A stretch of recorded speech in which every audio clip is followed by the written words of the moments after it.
ज्या आंदोलनामध्ये घुसून स्वतःचं राजकारण करतायत त्याच्यातला हा एक युबीटी पक्ष आहे।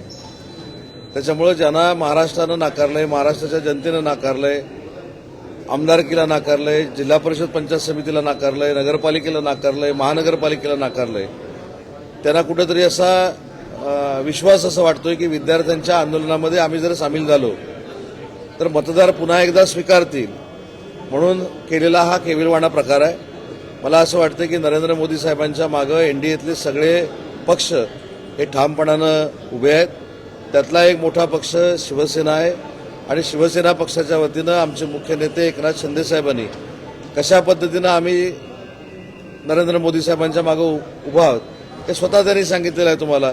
त्याच्यामुळं सकाळच्या पत्रकार परिषदेवर आपण विश्वास ठेवू नका।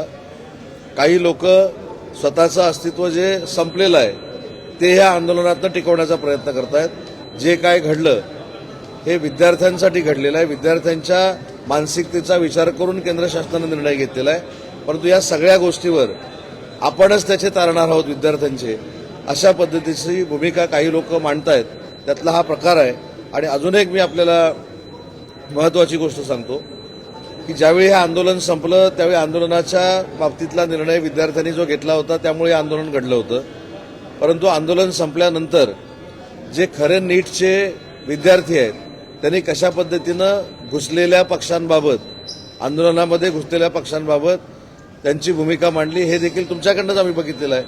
त्याच्यामुळं नीटच्या विद्यार्थ्यांनी मांडलेली जी भूमिका आहे की राज्यकर्ते ज्या पद्धतीनं ह्या आंदोलनामध्ये घुसले फक्त आणि फक्त नरेंद्र मोदी साहेबांना विरोध करण्यासाठी, हे आता विद्यार्थ्यांच्या देखील लक्षात आलेलं आहे आणि पुढची वाटचाल विद्यार्थ्यांची हे सगळं डोळ्यासमोर ठेवूनच असणार आहे। याचं उत्तर मी अनेक वेळा दिलेलं आहे की भारतीय जनता पार्टीच्या प्रत्येक व्यक्तीला असं वाटत असतं की माननीय देवेंद्रजींना उच्च पद मिळालं पाहिजे। तसंच शिवसेना म्हणून आमची देखील भूमिका असते की माननीय एकनाथ शिंदे साहेबांना मोठं पद मिळालं पाहिजे। त्याच्यामध्ये आमच्या शिवसैनिकांची भूमिका वावगी आहे असं कोण मानत नाही। याबाबत माझं सकपाळ साहेबांना एक आव्हान, माझा विनंती आहे। राज्याचा मी उद्योग मंत्री आणि माझ्याकडे येऊन त्यांनी भेटावं। आपल्या परिसरातील बातम्या आमच्यापर्यंत पोहोचवण्यासाठी स्क्रीनवर दिलेल्या क्रमांकावर संपर्क साधू शकता। दूरध्वनी क्रमांक 8652414343।